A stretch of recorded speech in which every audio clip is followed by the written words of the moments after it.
Okay, hello Cloud Gurus and welcome to this lecture. In this lecture we're going to look at load balancers and custom VPCs. So this is a lab and you will need to log into the console. Okay, so here I am in the AWS console. If I go over to EC2, I'm going to go ahead and provision a load balancer. If we go down to load balancers, they're just down in here. And what we're going to go ahead and do is create a load balancer. There's three types of load balancers now. Amazon keep trolling me by adding more and more and more. So we've got our application load balancer, our network load balancer, and our classic load balancer. You probably want to stop using the classic load balancer. They point out here that it's previous generation. Look at the way they're doing the UI. They're making it all gray and scary. So which one should you choose? I mean, application load balancer pretty much 9 times out of 10, unless you've got ultra high performance or you need static IP addresses with your application, then you want a network load balancer. Let's go in with application load balancers. We'll go in and give it a name. So my ALB.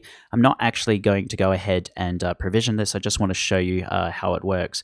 So it is going to be internet facing. It's going to be doing IP address type 4. You can do dual stack if you want. Scroll all the way down. We're just going to be listening on port 80. Now in here we've got our VPC, and if I go ahead and click on my default VPC, you can see what availability zones that we're going to enable for our load balancer.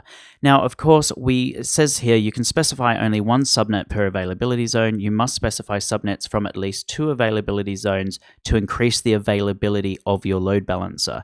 So essentially we're going to have to place our load balancer into 2 public subnets, and I don't actually have that right now. So if I click in here, it's going to give me a warning. It's going to say you are creating an internet facing load balancer, but there's no internet gateway attached to these subnets.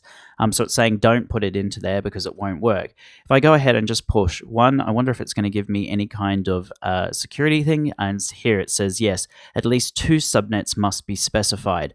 So bear this in mind as a design consideration when you are creating your VPC. You need your application load balancers to always be in at least 2 availability zones, and those 2 availability zones must be public, otherwise you cannot set this up. So that is it for this lecture, guys. It's literally that quick. I just wanted to point that out. If you've got the time, join me in the next lecture. Thank you.